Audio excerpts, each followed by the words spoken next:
In today's video, I'm going to teach you how to connect your bank in the app. First, look to the left side of your screen. You'll see a navigation panel running down that side. Find and click on Bank Connection. This is where all the linking options live. So opening it puts you in the right place to begin. Once you're there, you'll be prompted to choose your bank. If you see your bank listed right away, great. Select it. If you don't see it, don't worry. Click the option labeled Find Your Bank. That button opens the full directory, which is especially helpful if your bank isn't one of the common suggestions shown up front.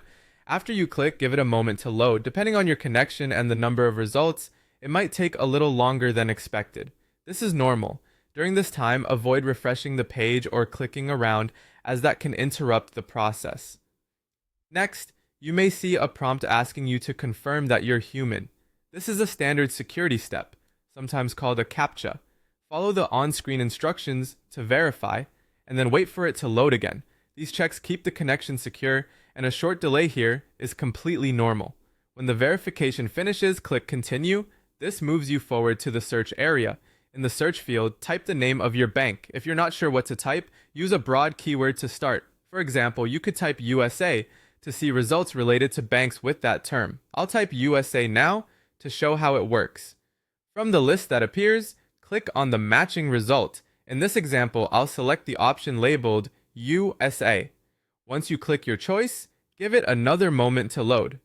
Again, you might see a spinner or a brief pause while the app fetches the necessary connection details. That's expected behavior. After this load completes, click Continue. This confirms your selection and moves you to the next part of the connection flow.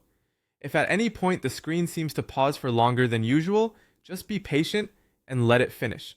A stable internet connection helps, and staying on the same tab without refreshing prevents the session from restarting. That's it for selecting your bank. You navigated to Bank Connection from the left side, chose or searched for your bank using Find Your Bank, waited through the security checks and loading steps, clicked Continue when prompted, searched USA as an example, selected the result, and clicked Continue again to proceed.